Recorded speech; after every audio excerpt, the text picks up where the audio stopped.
अर्जुन की इंद्रलोक यात्रा।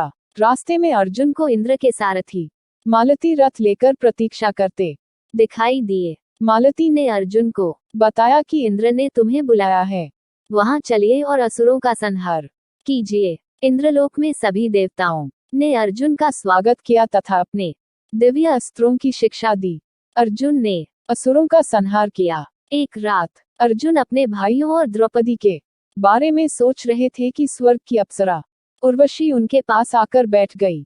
अर्जुन ने उर्वशी को माता कहकर संबोधित किया क्योंकि वे उनके गुरु इंद्र की अप्सरा हैं। मैं यहाँ शस्त्र तथा नृत्य संगीत की शिक्षा के लिए आया हूँ। विद्यार्थी का धर्म भोग नहीं है। उर्वशी ने अपने प्रयोजन में असफल रहने का कारण अर्जुन को 1 वर्ष तक निर्वीर्य रहने का शाप दिया, पर कहा कि यह शाप तुम्हारे लिए वरदान सिद्ध होगा। 1 वर्ष के अज्ञातवास में तुम नपुंसक के रूप में अपने को छिपा सकोगे। अनेक वर्षों तक अर्जुन का समाचार न मिलने पर पांडव चिंतित रहने लगे। तभी नारद ने आकर उन्हें बताया कि वे शीघ्र ही महर्षि लोमश के साथ आकर मुझसे मिलेंगे। तब तक आप देश भ्रमण तथा तीर्थ दर्शन कर लीजिए। कुछ दिनों बाद लोमश ऋषि ने आकर अर्जुन का समाचार सुनाया। लोमश ऋषि के साथ पांडव तीर्थों के दर्शन करने चल दिए। उन्होंने प्रयास, वेदतीर्थ, गया, गंगा सागर तथा प्रभास तीर्थ के दर्शन किए।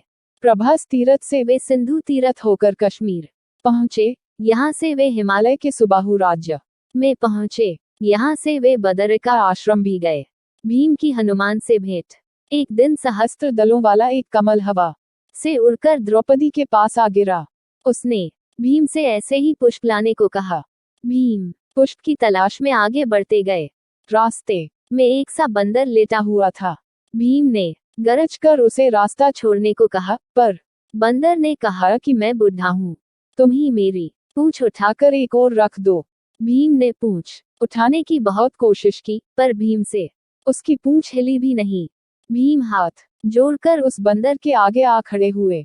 बूढ़े बंदर कहा कि मैं राम का दास हनुमान हूँ, तुम मेरे छोटे भाई हो। भीम ने हनुमान से माफी मांगी और प्रार्थना की कि आप मेरे भाई अर्जुन के नंदीघोष रथ की ध्वजा पर बैठकर महाभारत का युद्ध देखिए।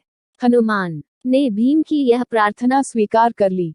हनुमान ने भीम को कमल सरोवर का पता भी बताया। सरोवर पर पहुंचकर भीम ने फूल तोड़ने शुरू कर दिए तो सरोवर के राक्षस यक्षों ने उन्हें रोका।